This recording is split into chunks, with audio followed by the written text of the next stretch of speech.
Okay, we're back again with Amy. Today we're going to do 3 exercises for shoulders. We're going to stick to the basics. Yep. Because and because it's Thursday, it's getting near the end of the week. I definitely need my black nitro just to stay focused. Because when Amy explains things, she explains it in detail. I'll give him a headache. No, she doesn't. Yeah.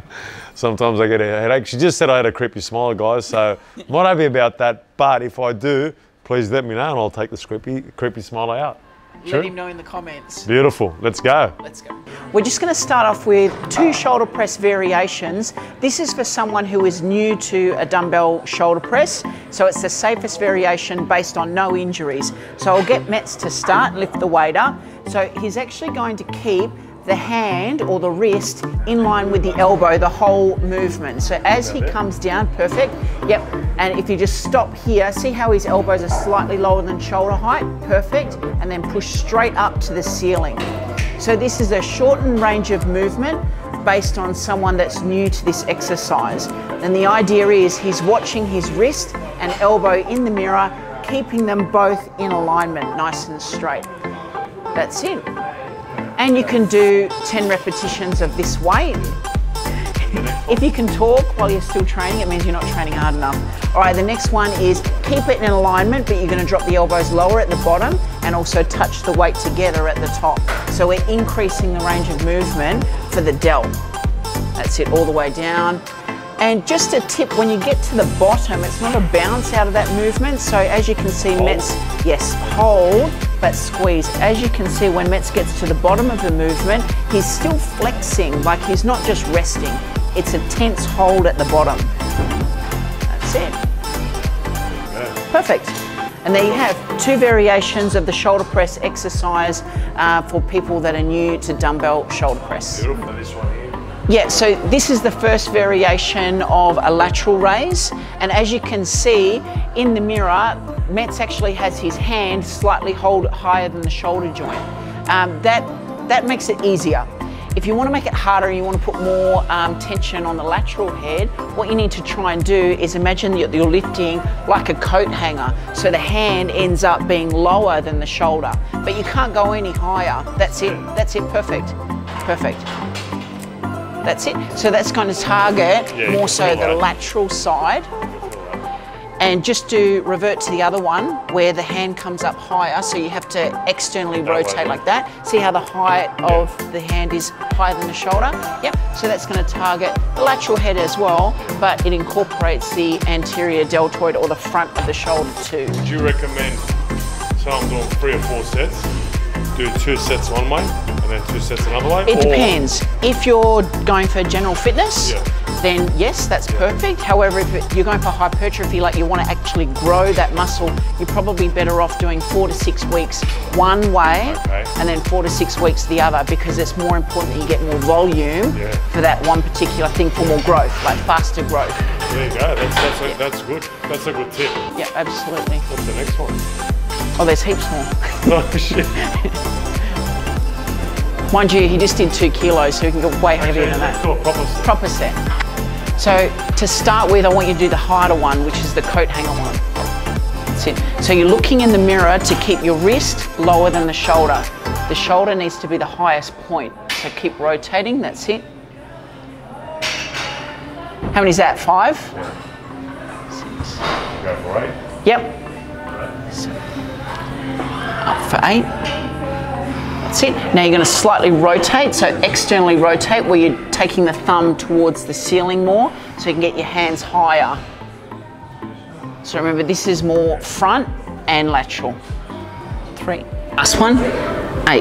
That's it. Good. Feel the difference there. Yeah, so feel the difference. The last set should be much easier.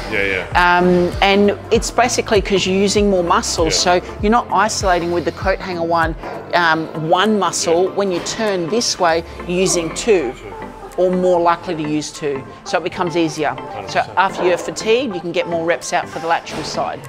I'm done. All right. So what happens when you train with Amy? You don't need to do much. Shouldn't need to do much, it just needs to be effective. And just with this, Well, one of my pairs. Don't do this. I can't do so that's bad, guys. This is annoying. What if I wanted to use the 24 kilos for my laterals? So we could also show Jim Pickett. Don't do this, Amy. All right, so we're going to do two different variations. One, the hand position is going to be neutral and you're just going to go straight out to the side. And what I want you to do is open up the scapula. So don't squeeze your rhomboids together. All right, so I want you to cut out the rhomboids altogether and just rely on the rear delts. Then on the next set, when you come up, I want you to actually twist the weight out like this. Yeah, so you're in a more pronated position. Yeah, so the first set of 10 like this, and imagine you're hugging the bench with your shoulders. So I don't want to feel a squeeze in between your rear delts. Your rhomboids. Change into an overhand hand position or pronated position and go straight out to the side now. So you're looking at the same height as well. So sometimes when you've got a shoulder problem, you actually have to, instead of keeping the hand in line with the shoulder, you need to take the hand further back, and it just alleviates some of that pressure at the shoulder joint there.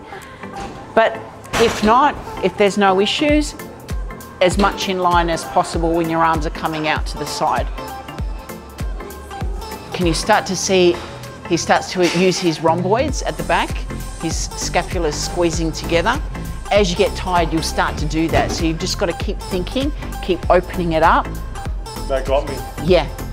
So there you go. 3 exercises for shoulders. We have the shoulder press, side lateral. Laterals, rear delts. Rear delts on the incline. Yep. With the two different variations.